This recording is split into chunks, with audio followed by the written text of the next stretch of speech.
One of the most difficult challenges you might face when caring for an aging parent is when they refuse help. It can be frustrating, worrisome, and leave you feeling helpless. In today's video, we'll talk about what to do if your parent refuses all help. We'll cover communication strategies, what to consider when resistance persists, and how to involve professionals like a nurse navigator or geriatric care manager.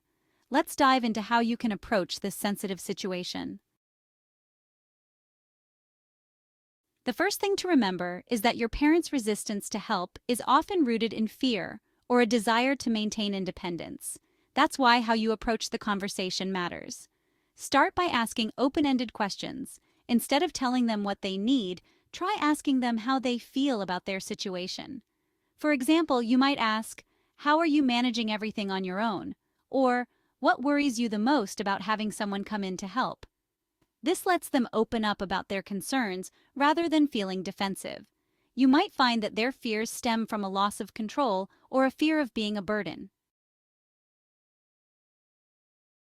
Next, it's important to be transparent and keep everyone informed. Open communication helps cut down on frustration for both you and your parent. Let them know exactly why you're concerned and what kind of help you're suggesting. For example, you might say, "I've noticed you're having a hard time managing medications, and I'm worried about your health. I think having a home health aide for a few hours a week could really help." This level of transparency helps avoid misunderstandings and keeps your parent in the loop. It can also reduce the tension that comes with feeling forced into a decision.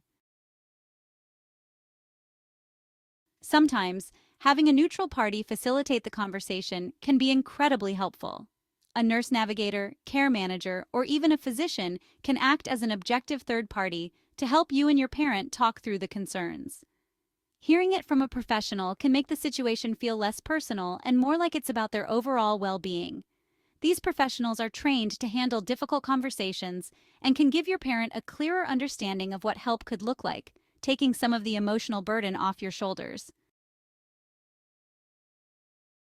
But what if your parent still refuses help after all these steps? This is where you may need to step back and evaluate the situation. Ask yourself some key questions. Is your parent a danger to themselves or others? Are they struggling with self-neglect? Is their mental capacity such that they may no longer be able to make safe decisions? If the answer to any of these is yes, you may need to consider more formal interventions.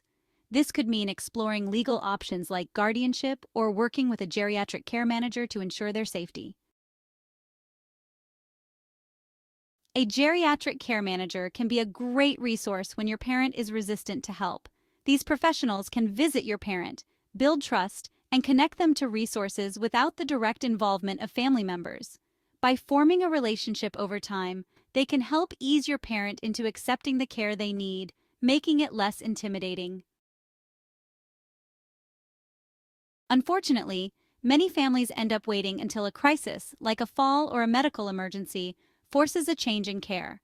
While this is sometimes unavoidable, it's always best to address care needs before a crisis happens. Continue to reevaluate your parent's situation and recognize that you are not doing nothing. You are watching and waiting until you can step in and assist your parent more. You can focus on building connections with your parent, spending time together, and researching what-if options. And also don't be afraid to gently revisit the topic of care over time. Another strategy is to suggest a trial period. Your parent may be more willing to accept help if they know it's temporary or limited. For example, you could suggest having a home health aide come by for just a few hours a week, or you could start with a specific task like medication management or meal planning. Framing it as getting help with chores, like grocery shopping or laundry, can also make the idea more appealing, as it focuses on relieving them of tasks they may no longer enjoy. Working with a private duty agency like Nest Care can also help build trust and support over time.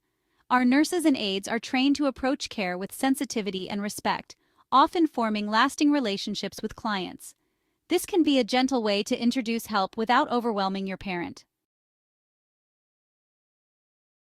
To sum it up, if your parent is refusing all help, start by asking open-ended questions to better understand their concerns. Keep everyone informed to avoid frustration, and consider bringing in a neutral party like a nurse navigator or care manager. If they're still resistant, step back and assess if they're in danger or if self-neglect is an issue. Geriatric care managers can be invaluable in building trust and easing your parent into accepting help. Don't wait for a crisis. Continue to reevaluate the situation and offer trial periods of care to ease them in. And remember, working with a private duty agency can provide the consistent care and support your parent may need over time. At the end of the day, patience and persistence are key. Your parent may not accept help right away, but by taking small steps and involving the right professionals, you can help ensure their safety and well-being.